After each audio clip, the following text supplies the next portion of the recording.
खड्गे च सुरेन्द्रे च कौशिके पाद संस्पृशि निर्विशेष मनस्काय श्री वीरस्वामिने नमः। भगवती सूत्र में कहा गया है, नेरइया एगंत दुखम वेदनम वेदन्ति आहच्च सायम भवन वै वाणमंतर जो इस बेमानिया एगंत सायं वेदनम वेदन्ति आहच्च अस्सायम पुढविकाइया जाव मनुष्या बेमाया ए वेदनम वेदन्ति आहच्च साय मसायम। भारतीय दर्शन के क्षेत्र में कुछ दार्शनिक दुखवादी हुए हैं। वे दुख को मानने वाले दुखमेव सर्वम विवेकिनः हैं। पतंजलि का यह सूत्र सांख्य दर्शन का दृष्टिकोण प्रस्तुत करता है। बौद्ध दर्शन में भी 4 आर्य सत्य बताए गए, वहाँ भी दुख की बात है। जैन आगम में भी दुख की बात है। जन्म दुख है, जरा दुख है, रोग दुख है, मृत्यु दुख है। अहो दुखो संसारो, संसार में कितना दुख है। भगवती सूत्र में इस बात को बताया गया है कि संसार में दुख भी है, सुख भी है, असाता भी है, साता भी है। प्राणियों के विभिन्न अपने साता असाता के कुछ मुद्दे हैं, बातें हैं कि कहाँ साता ज़्यादा, कहाँ असाता ज़्यादा, कहाँ विमात्रता। तो बताया गया नैरयिक होते हैं, वे एकांत दुख का वेदन करते हैं, फिर भी कभी कभी वे साता का भी वेदन करते हैं।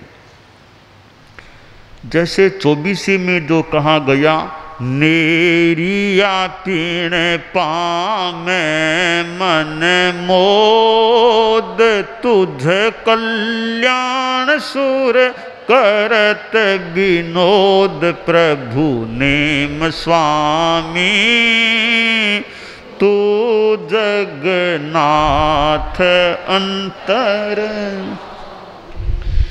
भगवान की स्तुति में 24 में कहा गया कि नैरयिक हैं, वे भी जब तीर्थंकरों के ये कल्याण का समय आता है, उनको भी सुखानुभूति होती है। तो अरिष्टनेमि की स्तुति में जो 24 का गीत है, और यह बात तो अरिष्टनेमि के गीत की है, सर्वत्र लागू। कोई भी तीर्थंकर हो तो तीर्थंकरों के कल्याण महोत्सवों के समय नैरयिकों को भी मोद आनंद की अनुभूति होती है। भगवती सूत्र में यहाँ बताया गया है कि नैरयिक एकांत दुख का वेदन करते हैं, किंतु वे कभी कभी सुख का वेदन भी करते हैं। देव जगत हैं, भवनपति, वानमंतर, ज्योतिष्क, वैमानिक, वे एकांत साता का वेदन करते हैं, किंतु कभी कभी वे भी असाता का वेदन भी करते हैं। तिर्यंच और मनुष्य हैं, वे विमात्रा यानी कभी सुख कभी दुख, कभी सुख कभी दुख, यों वे वेदन करते हैं।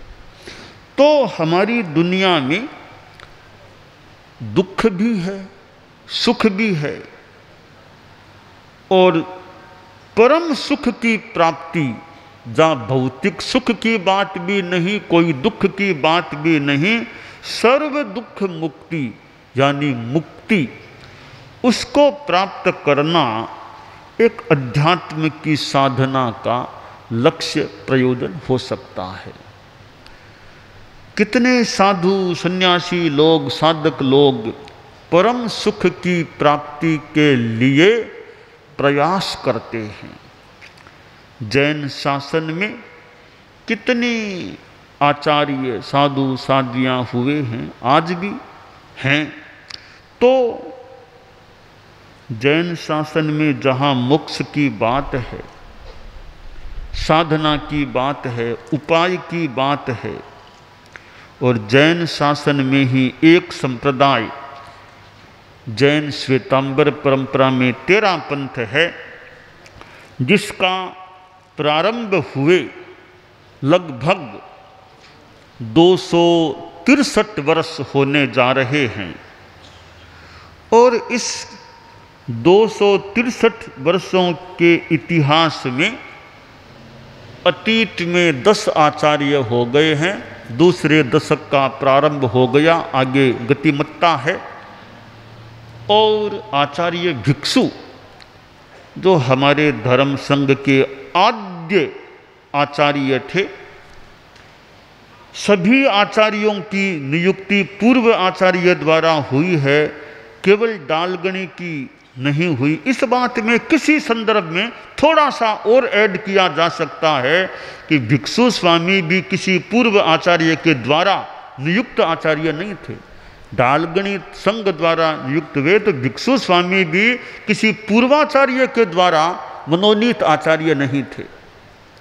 तो आचार्य भिक्षु की उत्तरवर्ती आचार्य परंपरा आगे बढ़ी और हमारे धर्म संघ के छठे आचार्य परम पूज्य माणकगणी हुए, फिर डालगणी, फिर कालूगणी, अष्टम आचार्य हुए। कालूगणी ने स्वयं को मिलाकर तो मान लें 4 आचार्यों को अपने दीक्षित जीवन में देख लिया और 2 अपने ऐसे सुशिष्यों को दीक्षित कर दिया। तो यह कहना तो मुश्किल है कि उन्होंने जान लिया कि ये आचार्य, यानी एक को तो उन्होंने आचार्य बनाया था, आचार्य महाप्रज्ञ जी आचार्य बनेंगे, ऐसा उन्होंने अनुभव नहीं भी किया हो, पर देख तो लिया एक अपने शिष्य के रूप में, जो आगे जाकर 13 पंथ के आचार्य बने थे। और जयाचार्य के युग में कालूगणी का जन्म हो गया था और वो दीक्षा नहीं ली, पर जयाचार्य विद्यमान थे, तब कालूगणी का जहाँ जन्म हो गया था। और तब जयाचार्य बहुत दूर नहीं थे, विदासर में विराजमान थे।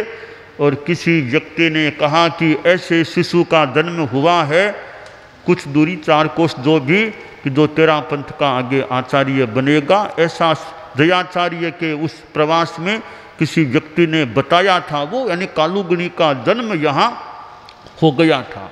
तो कालूगणी जयाचार्य के युग में जन्मे हुए थे। कालूगणी को हम लोगों ने तो आँखों से देखा नहीं है, परंतु परम पूज्य आचार्य तुलसी, परम पूज्य आचार्य महाप्रज्ञ जी के पास हम कुछ रहे हुए हैं, तो उनके मुख से कुछ कुछ कालूगणी के बारे में श्रवण करने का अवसर भी मिला है। और वैसे इतिहास ग्रंथ में पढ़ने से भी कई जानकारियाँ मिल सकती हैं। डालगणी हमारे धर्म संघ के 7वें आचार्य थे और माणकगणी के बाद जब नए आचार्य का मनोनयन करने का प्रसंग धर्म संघ के सामने था, तो उस समय जो नाम आए थे उनमें मुनि कालू छापर का नाम भी एक काफ़ी मानो गरिमा के साथ उभरा था। और यह ठीक है, अपना कुछ योग होता है, किसको वो मौका कब मिले। और कालूगणी के जो उस समय मुनि कालू छापर थे, मानो उस अंतरिम काल में अभी 12 वर्षों का उनके और अभी विलंब था पट्टासीन होने में। वो जैसा भी अपना योग होता है, ज्योतिष आदि के द्वारा कुछ कुछ जाना भी जा सकता है किसका योग कब आ रहा है। दालगणी के समय मुनि कालू छापर दालगणी के सानिध्य में रहे और मानो एक साधारण साधु के रूप में रहे, और दालगणी का जो एक शासन काल था, जो उनका एक जैसा कहा गया रोब था, और हर कोई तो साहस भी करना कर सके ऐसा मुश्किल था कि उनका चरण स्पर्श कर ले, कोई बात कर ले। तो ऐसा उनका अपना जो भी प्रभाव और तेजस्विता का क्रम रहा होगा। और दालगणी का अपना जीवन है, वो भी अपने ढंग का जीवन रहा है। वे अग्रणी रूप में भी विचरे हैं, तो ऐसा नहीं हमेशा कोई 7-7 ठाणों से विचरे हों, हमेशा 5-5 ठाणों से विचरे हों, ऐसी भी बात नहीं। बहुत कम ठाणों में भी वे अपने अग्रणी काल में रहे हैं। और दालगणी ने अपने मुनि जीवन में जितनी यात्रा की, वो आचार्य बनने के बाद उतनी यात्रा संभवतः नहीं की। कच्छ में 3 बार पधार गए, वो मुनि जीवन में पधारे थे, पर आचार्य काल में कोई प्रलंब यात्राएं, कोई गुजरात को प्रलंब यात्रा की हो तो ऐसी भले स्थिति नहीं भी बनी। तो मुनि जीवन में उनका जो एक प्रभाव रहा था, और आचार्य बनने के बाद भी जो उनका व्याख्यान का शौक कह दें, रुचि कह दें या दृष्टिकोण कह दें, अच्छी बात है कि भी व्याख्यान दूं, तो व्याख्यान देने की कला हो और वो शक्ति भी हो, कि वरना के भी मैं तो थक जाता हूँ, 10 मिनट बोला कि मैं थक गया बोलनी। वो शरीर की भी सक्षमता चाहिए कि वक्ता लंबे काल तक, एक दिन नहीं, एक रूटीन रूप में वक्ता व्याख्यान दे सके। और व्याख्यान देना, दालगणी जैसे वो व्याख्यान देने में रुचि भावना रखते जो भी, तो वह भी एक सेवा ही है। व्याख्यान देना भी एक वैसे सेवा होती है। तो दालगणी का अपना प्रभाव था, और उन्होंने मुनि कालू छापर को अपना उत्तराधिकारी मनोनीत किया। अब उन्होंने प्रगट रूप में युवाचार्य नहीं बनाया। अब यह एक थोड़ा अगम्य विषय भी हो सकता है, आचार्यों का अपना अपना कोई चिंतन भी हो सकता है कि प्रगट करना के अप्रगट करना, ये दोनों ही प्रणालियां हमारे धर्म संघ में हैं कि चाहो तो प्रगट रूप में घोषित कर दो, नहीं चाहो तो अप्रकट प्रच्छन्न रूप में भावी आचार्य की, उत्तराधिकारी की नियुक्ति कर दो। तो एकमात्र दालगणी ही ऐसे आचार्य हुए हैं 10 आचार्यों में, जिन्होंने प्रच्छन्न रूप में अपने उत्तराधिकारी की नियुक्ति की। बाकी सब आचार्यों जिन्होंने भी नियुक्ति की है, तो आखिर जाकर के प्रगट में बता ही दिया, एकदम गुप्त नाम नहीं रखा। परंतु दालगणी एकमात्र ऐसे आचार्य हुए। दालगणी दोनों ओर से विलक्षण हुए हैं, यानी खुद आचार्य बने तो पूर्वाचार्य द्वारा अनियुक्त, संघ द्वारा मनोनीत आचार्य, अपना उत्तराधिकारी बनाया तो और सब आचार्यों से हटकर के प्रच्छन्न रूप में नियुक्ति की, प्रगट रूप में युवाचार्य के रूप में अपने पास घोषित करके नहीं बिठाया।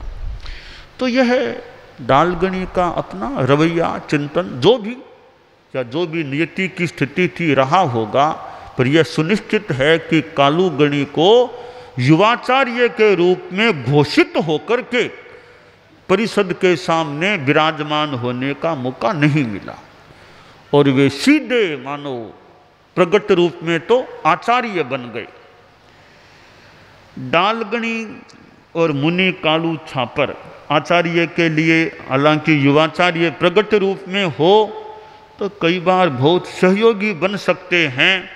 जैसे श्रीमद दयाचार्य के पास मगवा थे, प्रगट स्पष्ट युवाचार्य घोषित थे, तो स्पष्ट युवाचार्य हैं तो आचार्य चाहो तो अपना दूसरा काम कर लो, जाप कर लो, आगम का संपादनक आगम स्वाध्याय वो करो, सामान्य व्यवस्थागत कार्य युवाचार्य जी देखते रहें तो एक राहत भी मिल सकती है।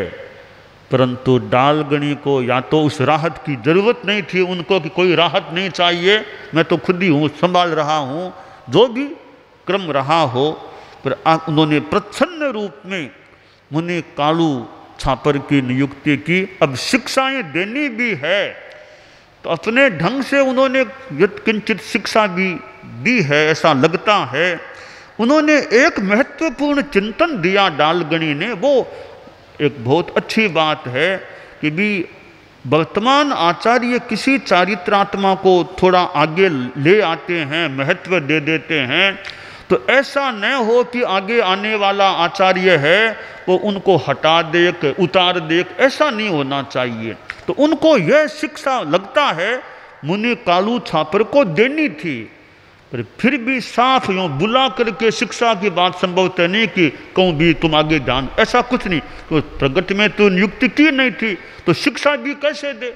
युवाचार्य प्रगट घोषित हैं तब तो एकांत में बिठा के उनको जो भी कहना हो कहा जा सकता है, पर मुनि कालू छापर स्पष्ट तो युवाचार्य थे नहीं, बात भी बतानी है। तो अब एक यह शिक्षा की पूर्वाचार्य ने यानी वर्तमान आचार्य ने जिसको थोड़ा महत्व दे दिया है उस महत्व को कम नहीं करना है। तो डालगणी ने मुनि मगन जी को थोड़ा इंगित कर, मगन जी देखो, मगन जी देखो, देखो आचार्य वर्तमान में आचार्य हैं, वो किसी को थोड़ा महत्व दे दें, किसी चारित्रात्मा को आगे ले आएं, तो आगे आने वाले आचार्य को ध्यान रखना चाहिए कि वो उस महत्व को कम न करे। जितना महत्व पूर्वाचार्य ने दे दिया किसी चारित्रात्मा को, उस महत्व को कम नहीं करना चाहिए, यह ध्यान रखने की बात है। अब मगन जी को कहा जा रहा है सुनाना मुनि कालू को है, मगन जी को कहना और सुनाना कालू को है कि आगे ध्यान, इस बात का ध्यान रखना है कि जिनको महत्व मैंने, यानी वो खुद खास डालगणी की मान ले कि मैंने जिनको महत्व दिया है उसको कम नहीं करना चाहिए, कम नहीं होना चाहिए वो। तो यूँ उन्होंने लगता है कोई कोई जो खास शिक्षा देनी थी वो अपने तरीके से देने का प्रयास भी किया है। और वैसे तो आगे आने वाले जो स्वयं विज्ञ होते हैं, हालांकि वैसे तो अपना अपना चिंतन है कि भविष्य में वो क्या करें क्या न करें, तो इसलिए कहीं कहीं शिक्षा देना, जागरूक करना या परामर्श देना वो भी अपेक्षित होता है। आचार्य तुलसी और महाप्रज्ञ जी थे तो महाप्रज्ञ जी गुरुदेव स्पष्ट युवाचार्य थे, फिर आचार्य भी सामने ही बन गए थे। तो कितनी बार वो दिल्ली अध्यात्म साधना केंद्र में तो उस कमरे में एकांत में विराजते थे आचार्य तुलसी, और घोषित आचार्य महाप्रज्ञ जी कमरे में एकांत में भी विराजते, वार्तालाप करते, जो भी अपना चिंतन मंथन करना करते। और जब युवाचार्य थे महाप्रज्ञ जी तो भी वे पास में विराजते युवाचार्य श्री, और यदा कदा उनका अपना वार्तालाप चिंतन क्रम जो भी चलता रहता था। तो स्पष्ट युवाचार्य हो फिर तो बहुत सुविधा है बात करने की, बताने की, एकदम साफ साफ बताया जा सकता है। पर युवाचार्य न बनाए तो फिर तरीके से कोई कोई बात बताने की होती है। तो डालगणी की यह एक शिक्षा कि वर्तमान आचार्य ने जिस चारित्रात्मा को महत्व दे दिया है उस महत्व को कम नहीं करना आगे आने वाले आचार्य का ये एक दायित्व या ध्यान रखने की बात है कि कम नहीं करना चाहिए। हालांकि अब आगे आने वाले का अपना अधिकार है वैसे तो किसके लिए क्या वो निर्णय लें, परंतु पूर्वाचार्य अपना इंगित तो दे ही सकते हैं। तो उन्होंने अपना इंगित भी दिया और मुझे लगता है कालूगणी ने उस इंगित को बहुत अच्छे ठीक तरीके से निभाया भी, और कि जो डालगणी का इंगित है तो वो उसके अनुसार उन्होंने अनुसरण भी किया, ऐसा मुझे प्रतीत हो रहा है। तो डालगणी हमारे धर्म संघ के एक तेजस्वी आचार्य के रूप में हमारे इतिहास में प्रतिष्ठित हैं और उनका अपना एक जीवन क्रम था, रहने का, बैठने का, उनका अच्छा अपना क्रम था। तो कालूगणी ने अपने ढंग से अपना शासन चलाया। तो दालगणी हमारे सप्तम आचार्य और उनके उत्तराधिकारी परम पूज्य कालूगणी हमारे अष्टम आचार्य। तो हम दालगणी के जीवन से भी, कालूगणी के जीवन से भी अच्छी प्रेरणाएं प्राप्त करते रहें, यह काम्य है।